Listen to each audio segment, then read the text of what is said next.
berada di Rumah Sakit Polri Kramat Jati.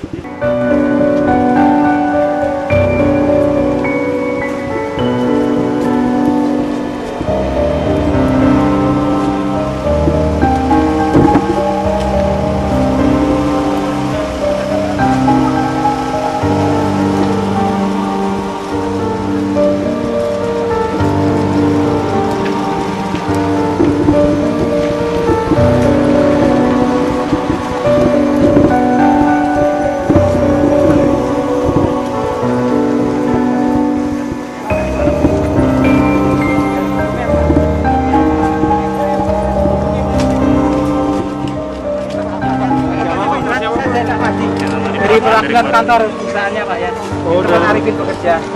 Hanya fasilitasi kepada ibunya yang dari kampung Pak, dari Jawa juga kita fasilitasi untuk tinggal di Jakarta gitu. Bekerja Pak, dia bekerja di perusahaan kami karena kami punya cabang di sana, kita tugaskan di sana. Udah 3 tahun dia bekerja di sana. Ini serahkan datanya apa aja Pak?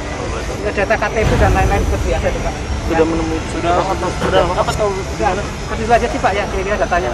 Oh gitu. Sama ini mau istirahat di hotel. Bagaimana proses identifikasi yang dilakukan sehingga bisa diperoleh identitas Oki Bisma ini yang terdapat di dalam kantong mayat dengan nomor label PMJ SJ 0006. Jadi sebelum kami mengidentifikasi ini, kami terlebih dahulu sudah mengumpulkan data dari manifest yang kami terima berupa penumpang yang ada di Sriwijaya Air seluruhnya. Manifest ini yang kemudian kami terjemahkan ke dalam bentuk data, kalau di Pusdokes namanya antemortem, kalau kami ya data kependudukan. Ini kami dapat berkat adanya kerjasama sinergitas yang terjalin antara semua stakeholder terkait, khususnya dengan Direktorat Jenderal Kependudukan dan Catatan Sipil, sehingga data-data ini sebetulnya kami dapat dari data IKTP. Oleh karenanya IKTP ini menjadi penting manakala ada hal-hal seperti ini bisa kita cocokkan. Terhadap kantong mayat yang kami terima, Pusinafis kemudian melakukan identifikasi. Yang kami peroleh adalah body part berupa tangan kanan yang lengkap dengan jarinya masih bagus, sehingga itu memudahkan kami. Dan ketika kami lakukan pengidentifikasian, akhirnya kami bisa mendapatkan identitas seperti yang disampaikan oleh Bapak Karpenas tadi. Ini alat kami. Jadi ketika sidik jari itu ditempelkan di alat ini, maka ini akan langsung terhubung dengan database yang ada di Dukcapil dan akan memunculkan kandidat. Kandidat-kandidat inilah yang kemudian kami teliti satu persatu. Ternyata setelah kami cek dalam data manifest, nama Oki Bisma itu juga ada pada daftar manifest nomor 4. Jadi di manifest yang kami terima dari Sriwijaya Air, ini data manifestnya lengkap sudah. Nama Oki Bisma itu ada di nomor urut 4. Sama identitasnya dengan Oki Bisma yang kami dapat di alat kami. Lengkapnya adalah sebagai berikut. Nama lengkap Oki Bisma, jenis kelamin laki-laki, golongan darah O, status belum kawin, agama Islam, tempat dan tanggal lahir Jakarta 12 Desember 1991. Alamat lengkap Jalan Baing nomor 95 RT 79, Kecamatan Kramat Jati, Jakarta Timur, DKI Jakarta. Ternyata ini sama dengan data IKTP yang diperoleh di Dukcapil. Dengan kami mendapatkan data IKTP, maka kami dapat sidik jari juga yang ada di IKTP tersebut, dan akhirnya kami bandingkan untuk meyakinkan apakah benar ini adalah orang yang sama. Data IKTP yang ada telunjuk kanannya. Jadi kami ambil sampelnya telunjuk kanan dibandingkan dengan sampel telunjuk kanan juga yang kami temukan di body part tersebut, dan hasilnya ternyata identik. Kami menemukan 12 titik kesamaan, dan itu cukup untuk memastikan bahwa orang ini adalah orang yang sama. Ini sudah sangat internasional kaidah ini, sehingga bisa diyakini dan tidak terbantahkan bahwa data ini adalah data orang yang sama. Itulah kira-kira yang dapat kami sampaikan bagaimana proses identifikasi ini berlangsung, dan untuk proses selanjutnya penanganan jenazah ini kami kembalikan kepada pihak rumah sakit. Semua, jadi rekan-rekan telah dapat memahami ya, tugas yang dilaksanakan oleh DVI ini betul-betul profesional dan dapat dipertanggungjawabkan. Tentunya keberhasilan ini juga sinergitas ya, dari instansi-instansi terkait yang terlibat di dalam kegiatan identifikasi daripada seluruh korban. Ya, ini merupakan hal yang baik yang tentunya akan kita lakukan terus pada hari-hari ke depan.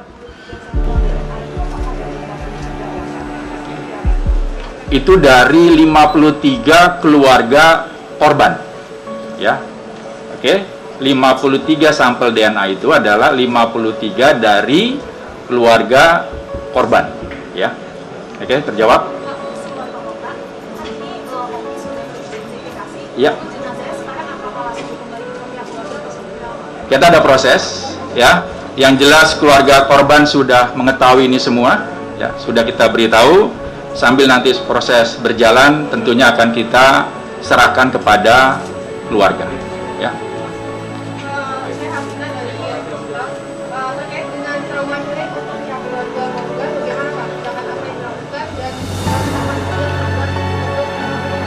Ya, yang jelas siapkan trauma healing, ya. Kita memfasilitasi kebutuhan-kebutuhan fisik dan psikologis daripada keluarga korban. Ya. Di sini kita bekerja sama dengan ya, Polri, Kementerian Kesehatan, juga instansi yang lainnya untuk bersama-sama melakukan program trauma healing kepada keluarga-keluarga korban pada kasus Sriwijaya. Ya. Terima kasih rekan-rekan sekalian. Yang ada di lapangan dengan catat KTP yang ada di Dukcapil itu langsung connect online, sehingga cukup dengan itu saja akan muncul itu.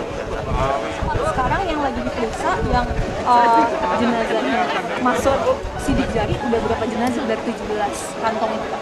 Kalau jenazah kita nggak bisa pastikan itu berapa ya, karena itu semuanya body part. Jadi nggak ada yang utuh, Pak. Kalau utuh kita bisa tahu, tapi kalau body part kita nggak tahu berapa jumlahnya. Tapi yang jelas kalau ada yang bisa teridentifikasi, ya itulah muncul satu orang yang bisa kita dapatkan baru. Gitu. Tapi kan proses identifikasi itu bukan hanya melalui sidik jari, bisa melalui properti yang dipakai, bisa melalui DNA, bisa melalui mungkin identifikasi lain. Misalnya pakai apa namanya ciri-ciri khusus gigi, odontologi, itu bisa. Nah itulah makanya gunanya antemortem postmortem itu untuk mencocokkan kulit yang kita temukan. Ternyata ada banyak tato misalnya, atau ada banyak tai lalat, itu nanti akan cocokkan dengan orang tubuh. Kalau kamu lakukan di satu tahun ketika proses itu relatif singkat. berapa lama? Ya hitung menit aja. Ya.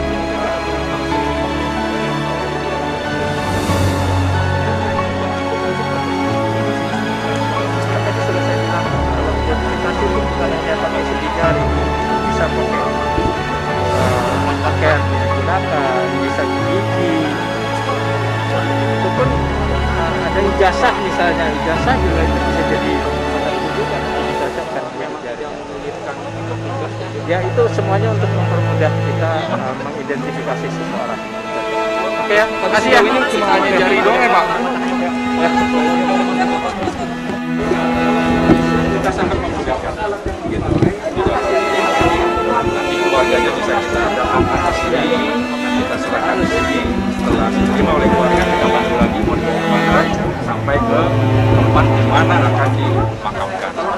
membantu sepenuhnya. Ya, pemerintah membantu sepenuhnya dari penyelesaian terhadap korban-korban kecelakaan. Buat lihat perkembangannya nanti ya. Dari tim sendiri nanti bekerja besok melihat ada data-data antemortem dan postmortem, laksanakan rekonsiliasi. Ya salah satunya. Bisa juga nanti dengan cara-cara yang lain ya. Tadi salah satunya menggunakan sidik jari.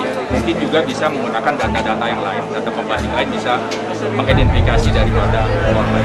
Ya.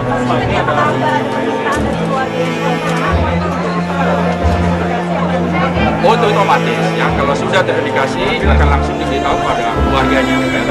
Keluarga sekalian kan kita permudah bisa datang ke sini, nanti rencana kita serahkan di sini akan kita bantu proses tersebut. Kalau yang di luar kota sendiri seperti apa? Kalau untuk di luar kota sendiri seperti apa? Sama, semua sama. Apabila sudah kita yakini, dipastikan korbannya siapa, kita akan langsung memberitahu keluarga korban. Total hari ini perkembangannya total hari ini berapa aja Pak yang sudah ditemukan? Ya itu tadi baru satu. Rekonsiliasinya itu baru satu atas nama tadi telah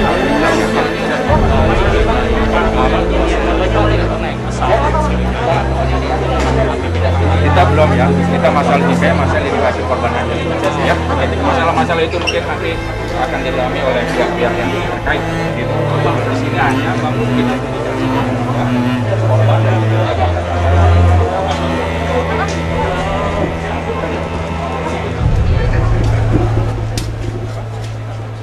Ini masalah kegiatan-kegiatan di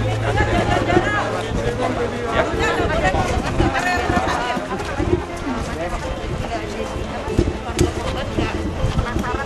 Ya. Yang diyakini saja ini tim sudah bekerja secara profesional ya. Biasanya apa yang didapat oleh tim akan dijelaskan kepada keluarga sehingga keluarga akan betul-betul bisa memahami akan hal-hal yang telah dikerjakan gitu ya. Jadi ketika sudah dapat keluarga dipanggil, apa yang dilakukan dan apa yang didapat sehingga keluarga tidak akan ada lagi permasalahan. Bisa menerima semua itu, termasuk juga keluarga investigasi. Kita panggil, apa yang telah kita lakukan, kita dapat seperti ini, dan keluarga bisa menerima. Ya. Secepatnya ya, secepatnya. Cepat.